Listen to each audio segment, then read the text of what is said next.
Welcome, everyone, and thanks for joining us live. For those who don't know us, this is part of the monthly educational series that we run at Community.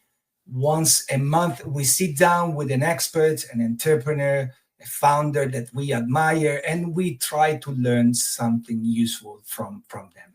I am Elvio Gramignano, and today I'm welcoming back a guest that many of you will know.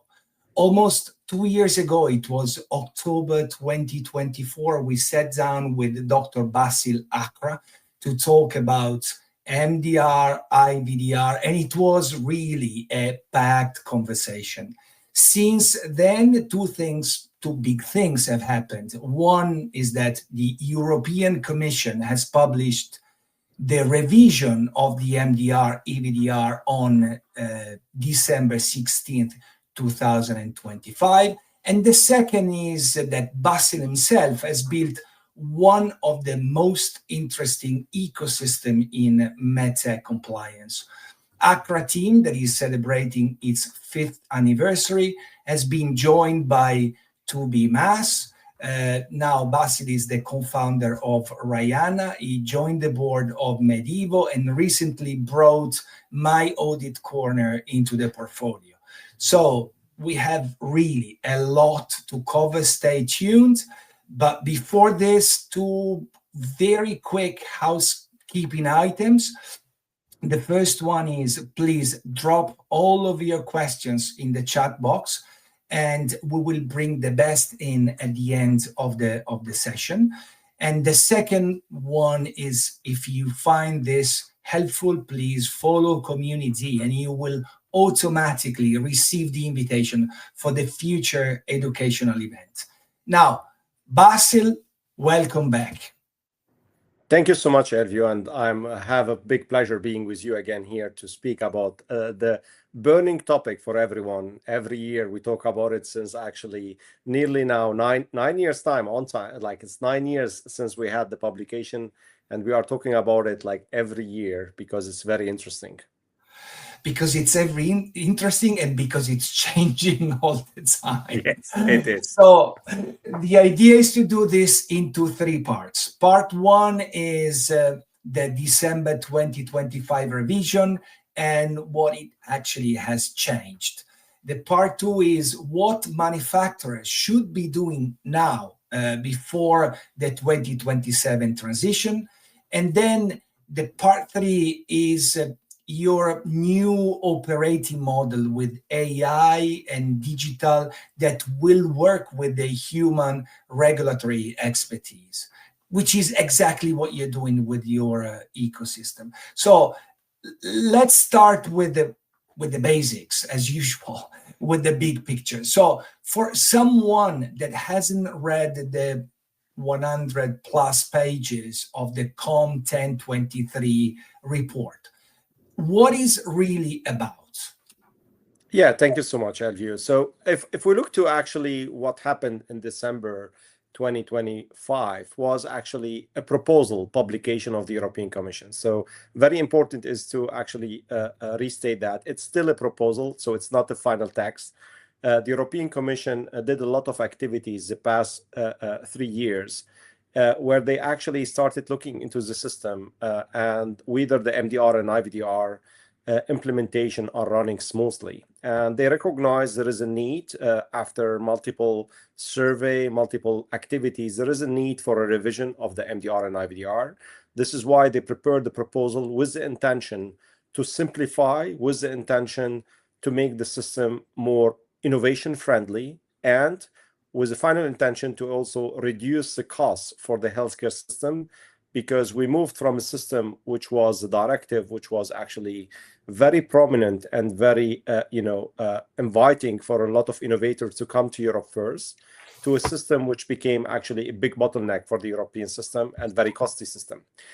So within that proposal, what they are doing, they are actually giving us a suggestion on how they can actually simplify the legislation without harming and without negatively impacting the patient safety. So they are keeping the patient safety on a consistent level, by suggesting measures which they actually recognize after asking the various stakeholders that they were actually in overkill with the implementation of MDR and IVDR.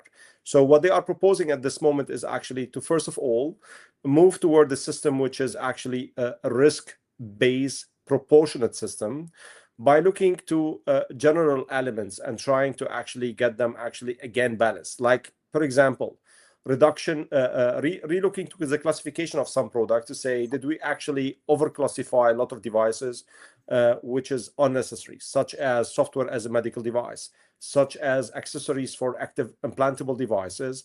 They are relooking to their classification to say, do we really need to have all of these high-risk devices, or can we get down with the classification? They are looking to class 1 reusable surgical instruments, which they have created as a new class to say, is the notified body involvement necessary, or can we actually get it in a simplified manner to free up resources on manufacturer's side as well on notified body side? They are looking for the auditing principle that were applied in the European system to say, Europe is the only place in the world where actually a lot of audits requirements are there, but the ones who are performing well, they are not getting actually, promoted somehow. So they are saying from annual surveillance audit, we can actually give people who are performing well an advantage that we say notified bodies do not need to come every year if the manufacturer is performing well. Unannounced audit, which was pushed in 2014 to become actually very systematically done, they are saying we don't do an announced audit on a regular basis. We do it just based on a cause, so for cause reason, and not just actually do it because it's part of the plan. Then they are looking for documentation sampling and saying, in the past with the MDR and IVDR, the implementation of the sampling procedure became like you need to sample based on a complex system like the generic device group as well as the category, plus the basic UDI/IDI, which led to a huge number of sampling of documentation, which limited the capacity of manufacturer as well. It had a big challenge with the notified body capacity, and now they are suggesting to move from this regular sampling to one single device at the beginning and to a different system to say that there will be a focus auditing of documentation during the quality management surveillance instead of having actually every time a sampling of a holistic file. So it will be much more targeted review. On top of this, there is as well the reporting obligation, and this which became actually very huge amount of documentation creation every year or every second year.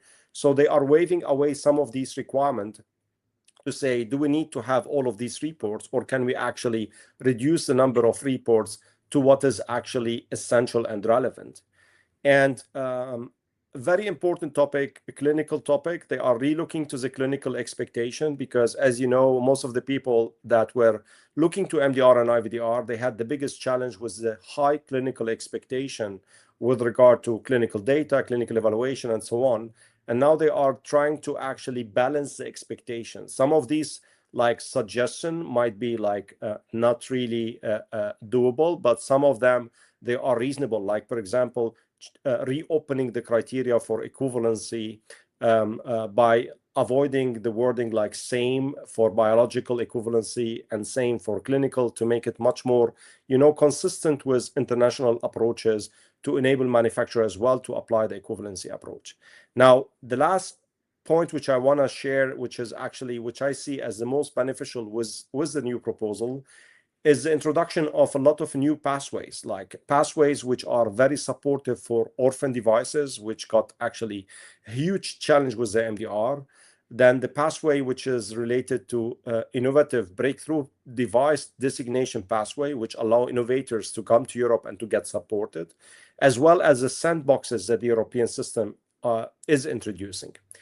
And finally, what is very beneficial with the MDR and IVDR proposal is the fact that Europe is now suggesting that the certification of 5 years is not anymore requiring a recertification every 5 years, but it's actually part of the regular surveillance audit, which means that manufacturers are not obliged in the future to have every 5 years a single point where they got their product recertified, because it's an ongoing activity during the audit, and they have actually no a challenge because of the certification every 5 years. And notified bodies, they can manage their resources in much more efficient way, and they don't have the peak at the end every 5 years. And one point which is key as well is actually the recommendation of the European system toward actually moving a lot of things into digital, which we started already last year by expanding the EIFU acceptability. But now there are suggestions on e-labeling as well as digitalization expectation for documentation between manufacturer and notified bodies. So a lot of good things which we can see in this proposal. So if you look to it in totality, it's touching on a lot of elements that were actually a pain for a lot of manufacturers. And it is actually giving innovators, SMEs, opportunities again, and it's making the European system more attractive. Now, it is still a proposal, so we still need to wait for the Parliament and the Council to comment on it. And the three parties, Commission, Council, and Parliament, need to agree on the final text before it is actually officially the final text. So it's still part of the negotiation, but we have at least a baseline, which is very positive, which shows the commitment of the European legislator toward actually simplification and much more innovation-friendly system. Okay, Bassil, thanks for the summary. It was really, really extremely precise and perfect. And let me link to the last part of your comment. So this is not the final, it's just a recommendation, it's not the final law. And if I understand correctly, we have two dates that we need to keep in mind. So one is the 25th of May, 2027, and the second one is the 25th of November. And the official publication is expected on Q2 2027. So help us understand a little bit the timeline. Are these dates correct first? And then how can manufacturer plan in advance if they will know in Q2 2027 what is the real law, what will have to be compliant to? Yeah, so very, very good points. So first of all, I mean, no one can look into a crystal ball to tell you, when the final publication will happen. All what we see now at this moment is actually a potential publication in Q1, Q2 next year, that this will be the final alignment. Because at this moment, Parliament and Council need to provide their comment to the proposal, which is an ongoing activity. And as soon as the comments are available, then the three parties will go into a trialogue and discuss it, and then align, and then we will have the publication. Now, that publication, in my point of view, and this is my personal view, I expect that to happen in Q1, Q2 latest next year, because if not, a lot of these measures, which are actually supporting the transition as well to some of the manufacturers, will be too late if we don't get them on time, because the deadline is in December 2027 for a lot of manufacturers, and the deadline is in December 2028 in a lot of manufacturers as well for the medical device sector. And similar for the IVDs, we have also limited time, and we need to actually get the simplification earlier. So this is why my expectation, it will happen next year. But when is the date? I can't tell you, because we need to see what is, how much discussion will happen between Parliament, Council, and the Commission when they provide their comments, because the current public information is actually what we got from the Commission.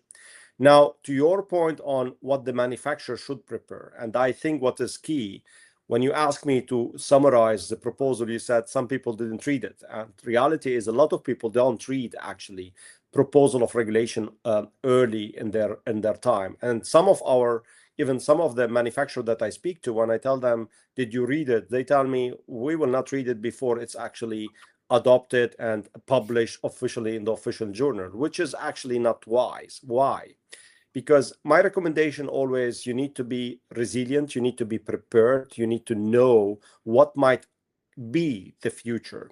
And therefore, you need to at least read the regulation proposal and look to its impact or potential impact on your current process, on your current resources, on your current way of working, and prepare a plan. And in case it is actually officially published, then you can roll your plan in a timely manner. But if you wait too long, you might be actually surprised by new tax. And when you start making use of that new tax, it might be too late that you do not benefit a lot from actually the new opportunities that proposal is giving to you. On top of this, what I always recommend to manufacturers, because when people were moving to MDR or IVDR at the very beginning, they were trying to do it actually based on their best knowledge and experience. And some of them created a lot of complexity, which are not connected to the MDR and IVDR requirement, but were connected to the fact that they were trying to protect their market availability. And they, in a lot of cases, overdid the work, or they created a lot of complexities that can be leaned up today. So my recommendation is always for manufacturers, see such a proposal as an opportunity to start looking into your current process to see, are we overdoing? Can we lean up some of our activities? And in parallel, you can start looking into the potentials connected to the new proposal and have a plan in your pocket. Whenever it is needed, then you can execute.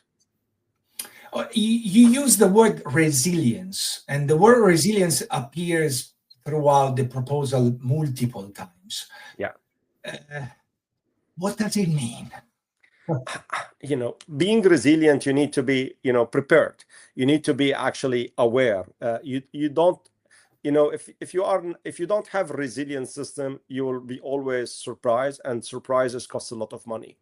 And this awareness creation is very important very early in the process, because especially now, when you get like legislation which is subject to changes, if people are not like creating the awareness very early in the process, you might not be able as well to contribute, to be involved, to contribute toward actually changes to the proposal on time, because you didn't care when it was actually proposed. The European Commission gave as well the public the opportunity to comment on the proposal, which ended now. And now a lot of people might afterwards start complaining when the final text is there, but then it's too late. So resilient, in my point of view, is actually a system which is always, keeping an eye on what is happening. A system which is actually not acting in a rush way, or in a way of panic when something is showing up, because it was actually always informed over the past months or years about what might come. And this allow you to be protected from, new legislation. Because if you start, as you asked before, to start to read the regulation, you start to look into potential impact, you prepared a clear plan to say plan A, plan B, if this will come, if this will not come, then you are actually ready to go when the proposal is out there. Because if you don't do that, then you might actually put your devices on the risk, or you might actually have unnecessary costs because you didn't actually prepare on time. And costs will be actually everyday costs. So every day of delays is a lot of cost for a lot of industry. And therefore, it's important to be aware very early and to be prepared for execution whenever something like this will come out, because it is connected with a lot of benefit. And you cannot make use of the benefit if your system is not ready to go when it is published. Yeah, so resilient means being vigilant and proactive, and just not... Okay, no, it's clear. You mentioned the element of the digitalization, and we have to say, for the first time, the digitalization is written in the regulation as a structural element and not as a side note. What the potential change here is huge. What do you really think will be the impact into the daily operations? I mean, if I look to the medical device industry and I look to the stakeholders in this industry, I see actually that we are still very old-fashioned. A lot of people are still working with Word document, Excel sheets, PDFs, and they tell you we are digital. This is not digital. This is actually using electronic elements, and it's not digital. If we look to the pharma had actually, over the years, they have been structuring their documentation in a digital manner. This is why they have electronic common technical documentation. They have actually content management instead of actually documentation creation.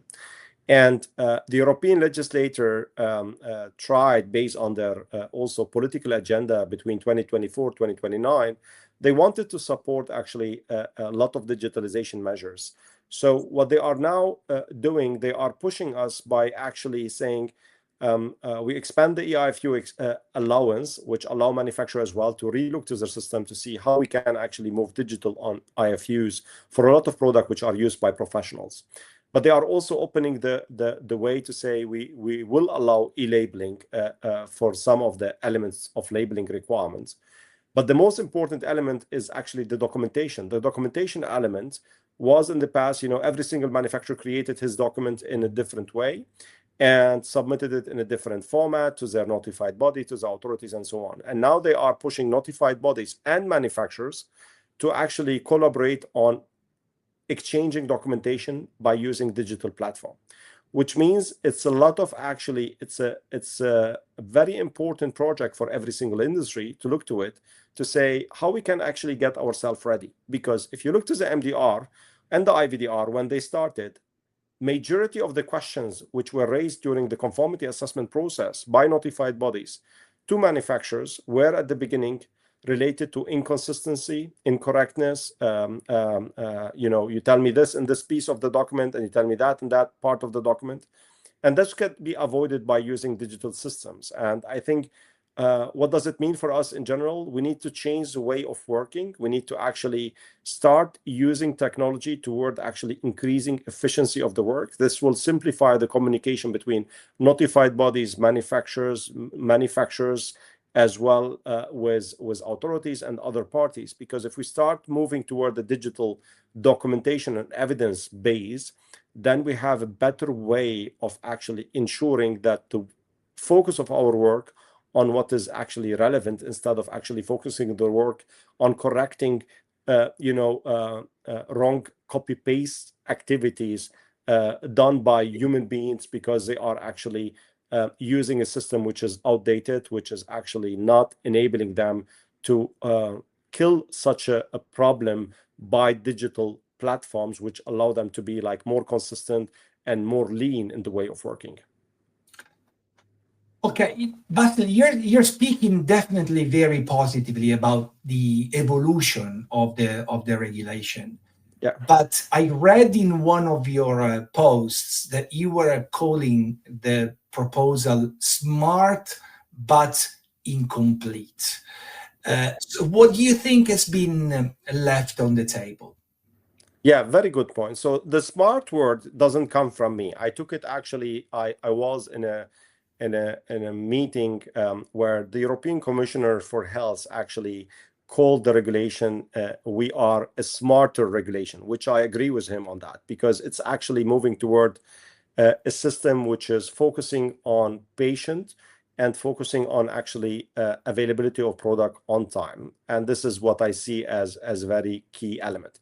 What is incomplete in it is the fact that we have a lot of suggestions included, which reminds me to the early publication of MDR and IVDR, which are not yet set in stone, especially when we talk about the responsibility of clarifying discrepancy between notified body and manufacturers.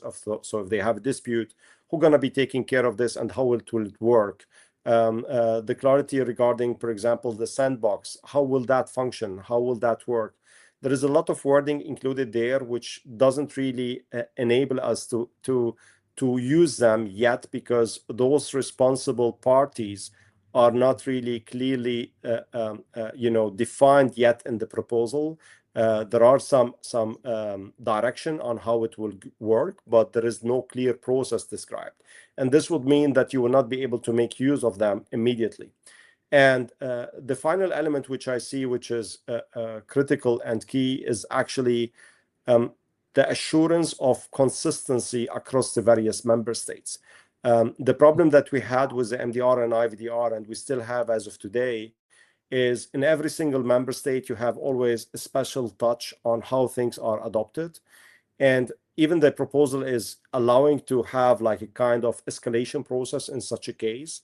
But I think we don't need to run always with escalation. We need to make sure that the system is running in a consistent manner. And we don't need to have like every member state influencing the notified body way of working, but actually all notified bodies, in my view, should be working in a consistent manner without the influence of the member state. Because sometimes even the same member state, notified bodies are asked to do things in a different manner, which is, in my view, unacceptable, because every device should have the same kind of requirement, regardless where you go, regardless which notified body you are dealing with. And I think this is where notified bodies should be empowered to be able to ensure consistency across each other, instead of having actually every member state deciding on how they push their notified body toward actually compliance. And I think this is the missing piece, which I'm still missing in the new proposal, because I'm not sure if that consistency will be assured through these new measures. Okay, no, excellent. All right, so we understand the proposal is real. We understand the proposal is moving quickly, and 2027 is tomorrow. So in this second part of this live, I would like to address what the manufacturers should be doing. And I would like to start with this concept of the delay, this myth of the delay. When I talk to a lot of people, many of them tell me, yeah, we still don't have the final regulation. There will be another delay. So there is this myth that there will be another postponement. Yeah. What is the one line that you would say to them to stop thinking that there will be a further delay? So in my view, this is the problem which is actually created by the historical measures that happened with the implementation of MDR and IVDR. So people actually are now, sick of the regulations, and they don't believe anymore. So it's the same thing when you have a company and you are managing that company, and every day you tell the people, we're gonna go A, and then tomorrow you still do B, and then the next time you tell them we're gonna still go A, and then you still go B. The problem is people lose the trust in the system, and this is where we are today. Now, for me, I think what I always talk to manufacturers, I will tell them, we know that the regulation is a challenge, but now we are, 9 years after the initial publication, and we learned a lot out of this implementation. And the system now is actually enabling you already to get certificate in a very timely manner. So therefore, I would not actually count on a further delay. And I don't believe that we're going to have further delays. This is my personal opinion, because now we are getting actually proposal for revising the MDR and IVDR systematically, as we see. And there are already some measures which were implemented via guidance document by the European legislator. So my recommendation to manufacturers, don't wait anymore, implement, and make sure that you get your certificate on time, because every single delay doesn't bring you more value, and you will not waive the requirement away. All these benefits are actually benefits on a life cycle management of the product, and less of them are actually reducing the expectation that your device should be safe or performing well. There are some opportunities for orphan device manufacturers, but I don't think that the majority of the industry who's still waiting is orphan device manufacturers. So a lot of industry who are still waiting, they are waiting with a hope that they will have further delays. Those industry, I will tell them, don't count on this, because if you count on this, you are actually putting your device, your company at risk, that you potentially will be out of market end of 2027, end of 2028, if you didn't do it on time. So my personal recommendation, do it today and benefit from the benefits connected to the future proposal when it's available. Now, to be fair, some of the manufacturer will tell me, I'm a class 1 reusable surgical instrument. The proposal is telling me I might not be actually needing a notified body in the future. But if you look to the text of the proposal, it's also telling that if there is a standard for it. So before we have a standard, we cannot actually get that waiver away. So a lot of these measures, so 95% of these measures are looking to actually reducing the challenges of the manufacturers on a long term, and very limited number of them will be actually benefits for immediate manufacturers who are in the process. Now, we got already the timeline adoption for notified bodies, which was published. So there is the implementation on Annex 7, which talks about predictability, talks about transparency on the cost, talks about predictability as well with regard to change notification. We have the breakthrough technology pathway as a pilot running today. So the MDCG is available. Orphan devices, there is a guidance as well. And there is an orphan device designation, which is already available today. So there is a lot of benefits already today. So you don't need to wait to hope that the proposal will change your world, because till the proposal is adopted, you might be actually too late. So make sure that you are MDR or IVDR ready today. Get your certification, because in my point of view, we will not see further delays on the timelines anymore. And you mentioned multiple activities, I would say, but which should be the 3-4 things that every manufacturer should be doing, regardless of the size?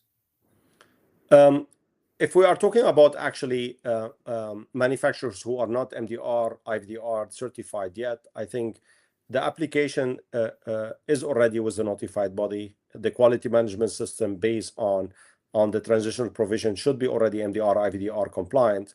So all what you need to do is actually make sure that your documentation, so the technical documentation, is already with the notified body, that the notified bodies can start their assessment. Because if you delay this activity, you might be actually reaching to your notified body at the highest peak. Because in my view, in 2027, 2028, they will be the highest peak of actually review for notified bodies. And even if they have today high capacity, and a lot of notified bodies are asking for more work now, because they are seeing that a lot of manufacturers are putting their feet on a brake, they should be actually changing. This is where I think key, provide your documentation, make sure that you are in interaction with your notified body to get your conformity assessment done. Now, if we look to the future proposal, like you said, the future proposal, to be prepared for it, read it, prepare a gap analysis toward your current system, define a clear plan for your documentation, a clear plan for your quality management system, and identify what can be leaned up and changed today, even so the proposal wasn't actually published, because some of the elements might actually remind you that you are overdoing, because the initial text didn't even expect you to do that. So there are a lot of things which will allow you to recheck actually how good is my system, how ready am I now, and make sure that you are actually re-looking to your system and improving your system if possible today.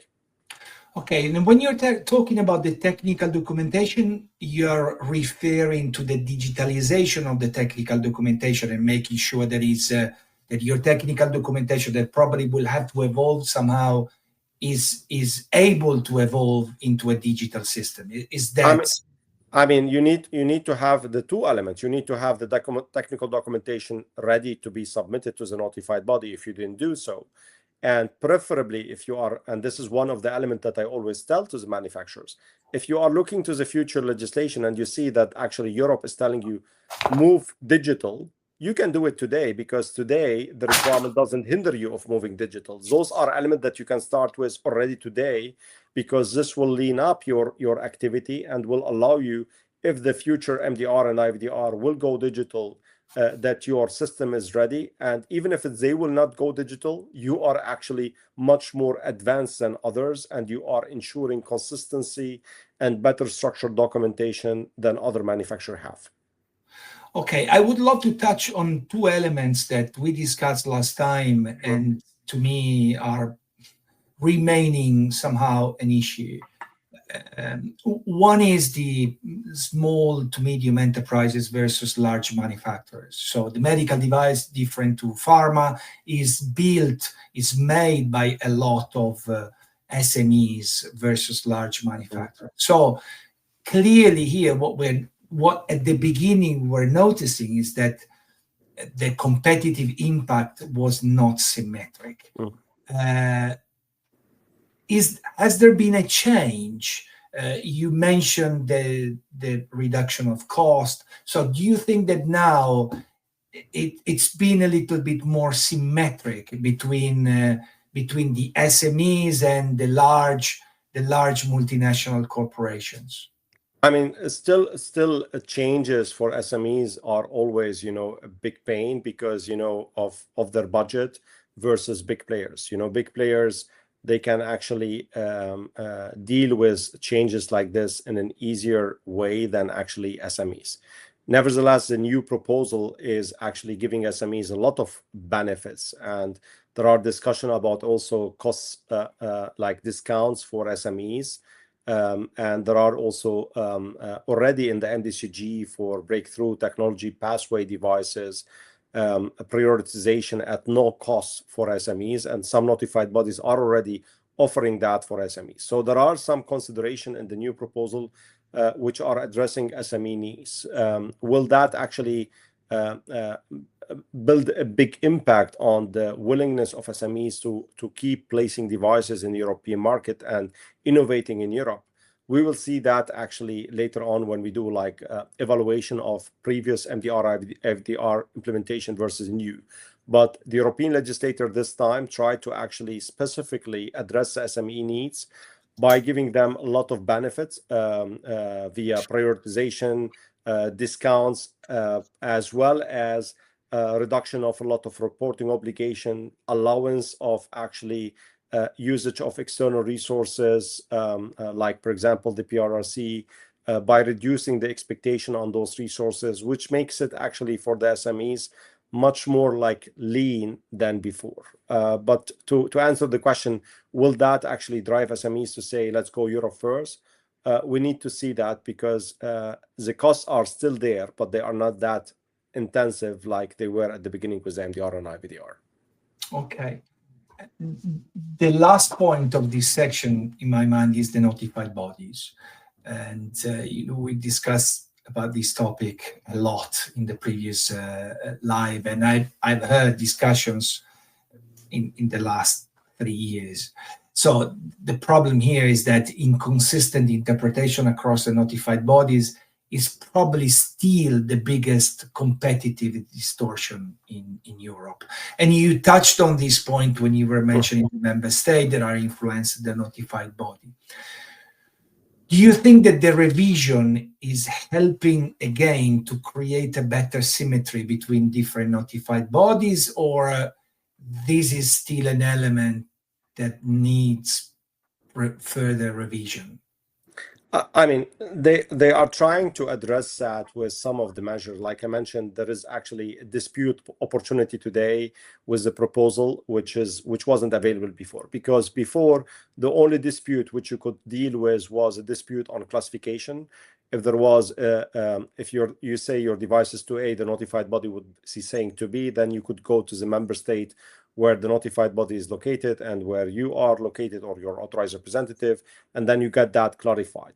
Now with the new proposal, there is a possibility that you can actually, in case of disalignment on requirement or on interpretation of requirement, that you can get also like a clarification from an authority on which direction to go, which is very beneficial and will push toward actually more harmonization. The problem is that you cannot deal with everything on a dispute on escalation process. So you need to have more harmonization across notified bodies. And I know that notified bodies, and we see it already very systematically, are doing a lot of efforts to harmonize across each other by writing actually documentation over Team NB, the Association for Notified Bodies, to ensure consistency. The problem that I see that not all notified bodies are part of Team NB. And not all notified bodies are actually following those documents in a consistent manner. Yeah. And this is where I don't see that this will be, the commission, there is a notified body coordination group which makes sure that notified bodies talk to each other regularly, they harmonize. But we still don't see that this harmonization is assured across the various member states. And this is where my call to the system is actually to say member state should ensure actually consistency. Because if not, it's an unfair system where you have one manufacturer expected to do a much more data collection than other manufacturers who are dealing with this different notified body in different member state, because this is leading to disadvantages and to unnecessary costs unless there is actually really good justification connected to it. And I don't think that this will be like with the new proposal tackled well. we need additional measures. But I think the new proposal have a lot of benefits which outweigh this fact. And I think this fact is connected to the system in Europe. And as long as we don't have a central agency overseeing the notified bodies in Europe by the same group of people, instead of having like member states involvement, then we will not be able to get that level of harmonization. Because I always say, as a European, I always say a German will always drink a beer, an Italian will drink his red wine, and the French will drink his sparkling wine, because we have different cultures. And based on that, everyone will have actually the same kind of expectation, but somehow similar and not 100% the same. And this leads to this inconsistency that we are facing. And as long as we don't have someone overseeing everyone in the same manner with the same rules, we will not get to 100% harmonization. We will achieve perhaps 70 to 80%. And this 20% will be like the variable that we have. And to avoid it, we need somehow a level of centralization to ensure that notified bodies are actually applying consistent expectation, and manufacturers are treated in the same manner everywhere. Okay, Bassil, I think the playbook now is pretty clear. And as you said, this is coming. It's definitely coming. Yes. And this transition somehow clearly represents a revolution, a big change. And it is. And this to me explains what I've been seeing you doing in the last 18 months. Because clearly it seems to me that you are preparing to this evolution. Can you try to describe a little bit your entrepreneurial activities and why you're doing this? Yeah, happy to do so, Elvio. So I think you figured out something which is key. Today we are in 2026, and we are still actually using old-fashioned method in our daily work as regulatory, quality, and clinical expert in the medical device sector. So what I'm doing, and this is what I'm doing with my holding B2 Mass, is I'm trying to connect the dots of saying, traditional consultancy work is key and will remain, but we need to start actually improving our efficiency, because manufacturers cannot keep running like they run, where they are dependent just on resources for every single topic. Like, for example, filling a form every time by hand and spending putting a clinician who is actually highly qualified to fill a form. Preparing documentation every time by copy pasting information from A to B. And therefore, I started looking into how can we actually build a structure which enable us to use the digital ability of the current system toward being more efficient, toward having resources which are empowered to do the work of 3 people instead of 1 person, because they focus their work on their key competence instead of focusing their work on a lot of actually, sorry for saying that, administrative stupid activity, where you need to actually format a document, copy a document, or try to search for information in a document. So the idea is actually to get various companies with their competence connected to build actually a platform for the companies, where enable them to start by saying, how can I digitalize my work? So when I write documentation, for example, technical documentation, I need to write an intended purpose 100 times in every single document that I have. And if I write it every time by different people, or they copy paste it, sometimes information are lost, which lead to inconsistency. But if I use actually a digital content management system, I create actually content, and the contents allow me to create documentation. And this is where Medevo come into place, to make sure that we have a digital actually documentation structure.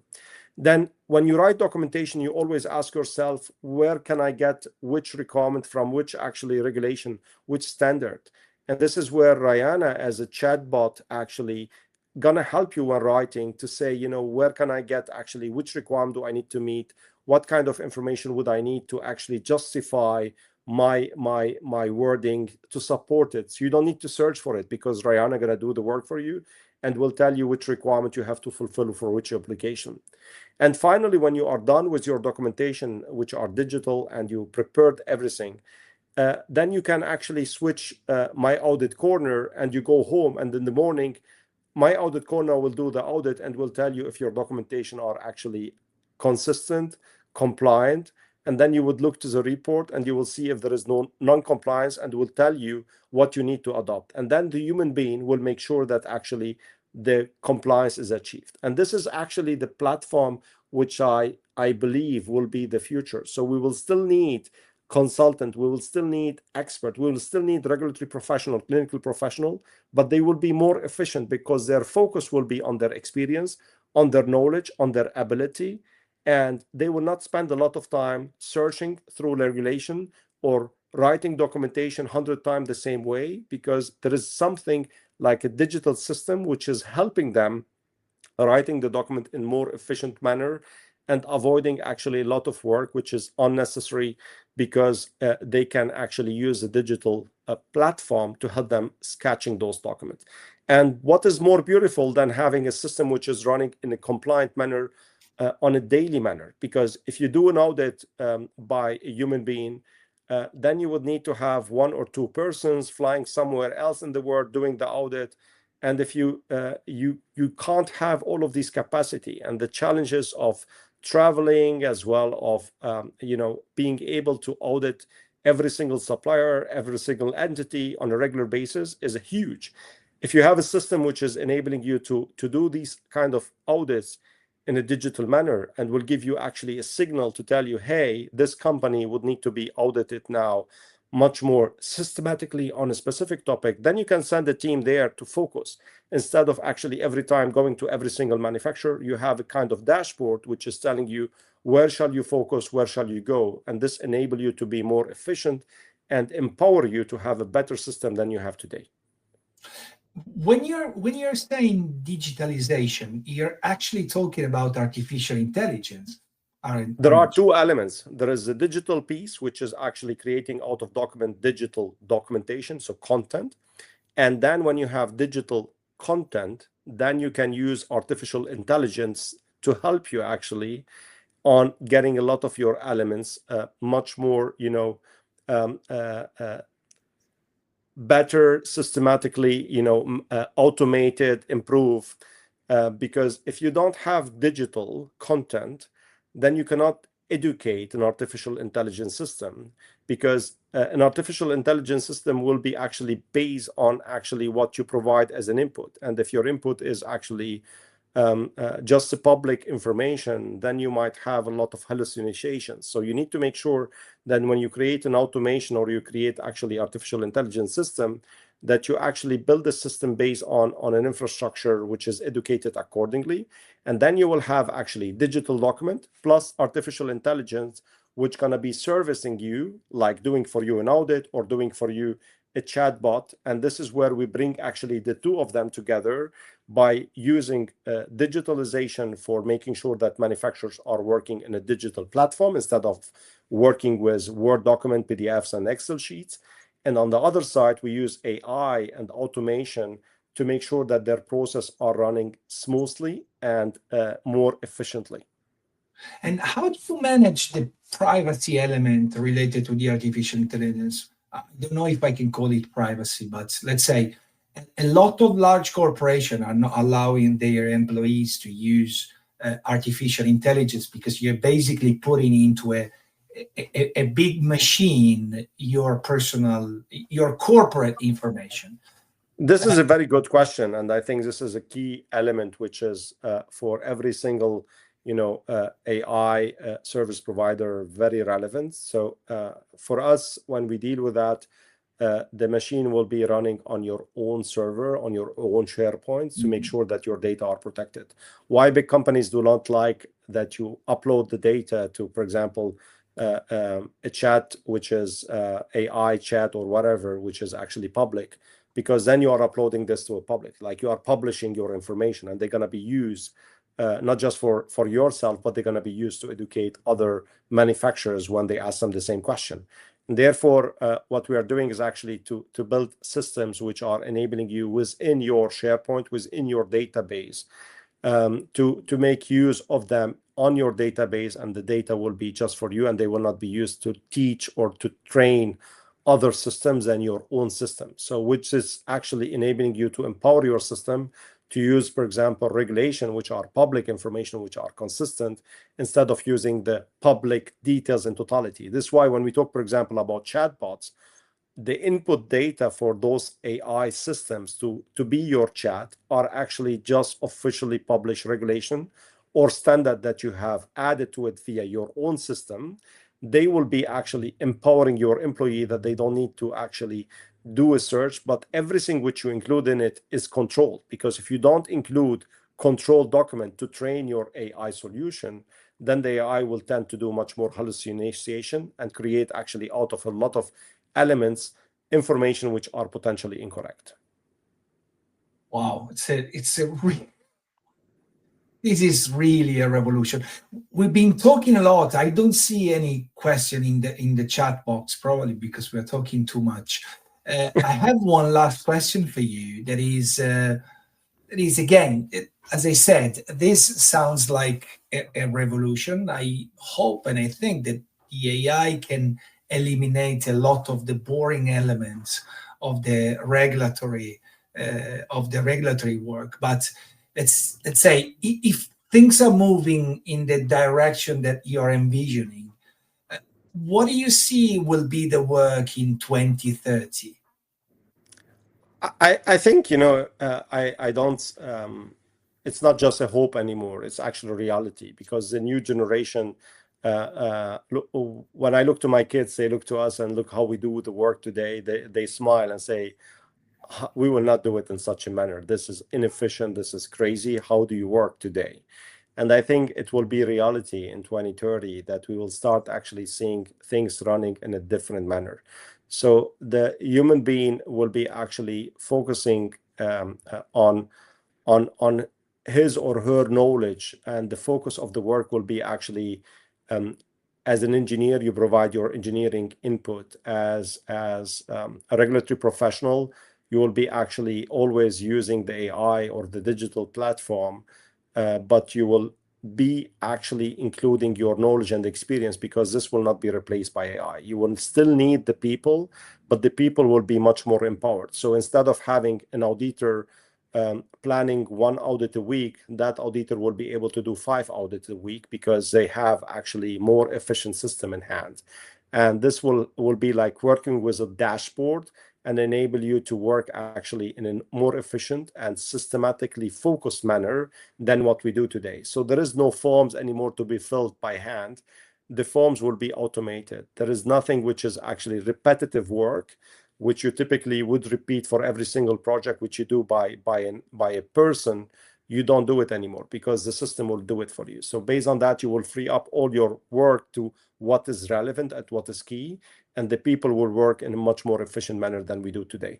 And is it actually imagination? I don't believe so. When I was a child, and I think same for you, Alvio, we were watching the cars which were talking and the cars which were driving alone. Today, it's reality. And I don't believe that this is actually just an imagination. It's reality to come.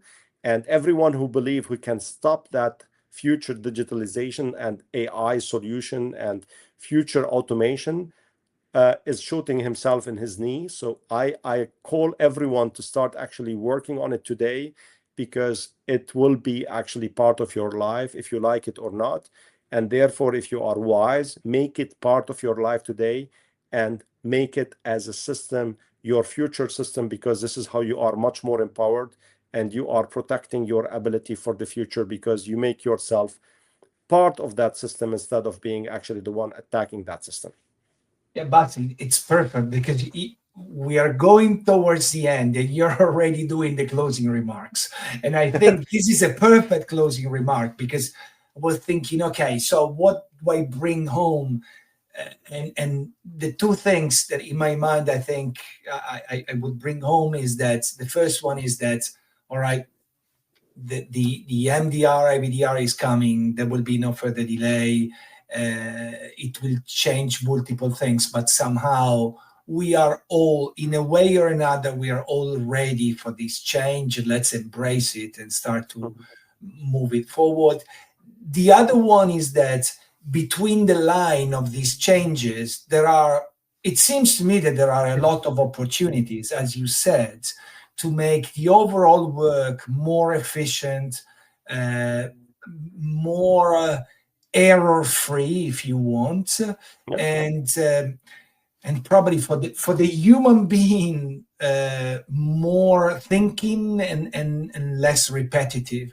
That is definitely an advantage. So I really thank you for this, for giving us this vision. I don't know if you have any further closing remarks. No, thank you so much, Elvio, for inviting me to be with you here today. And I think, I see the future much more positive. And I think not just actually with regard to the positive impact of digital automation and AI, but I think there is a lot of positive elements connected to the future MDR and IVDR. A lot of people are complaining about the proposal because they just, as human beings, focus on what might not be perfect. I think every single step toward actually improving the system is positive in my point of view. And my recommendation to everyone as a closing remark, please read, please stop thinking and hoping about delays, and try to make sure that actually your product, which is hopefully safe and performing as intended, has a supportive evidence, and get to the market again on time, because every one of us need devices to be available, and we should not actually be the reason that patients are not getting their device on time because we just delay our obligation.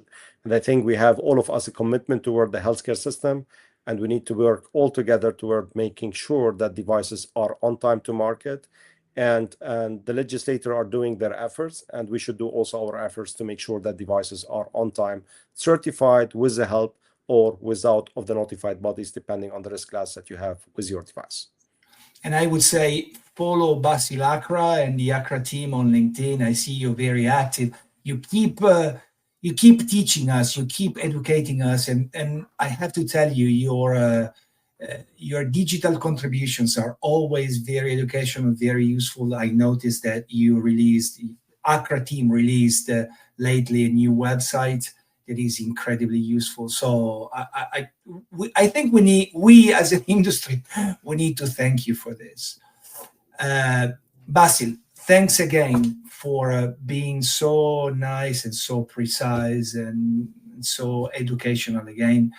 I'm looking forward maybe to after the 2027 to see what is really happening and where this digitalization is going. Thank you so much. All right, and for everyone, the next LinkedIn Live will be on July 8th, and will be with Mike Tuke, a legend of the orthopedic business. We will go inside out Mike Tuke's life and what he has done, achieved in the orthopedic industry. Thanks a lot for today. It was a great meeting. I thank you for staying with us, and I'm looking forward to seeing you on July 8th.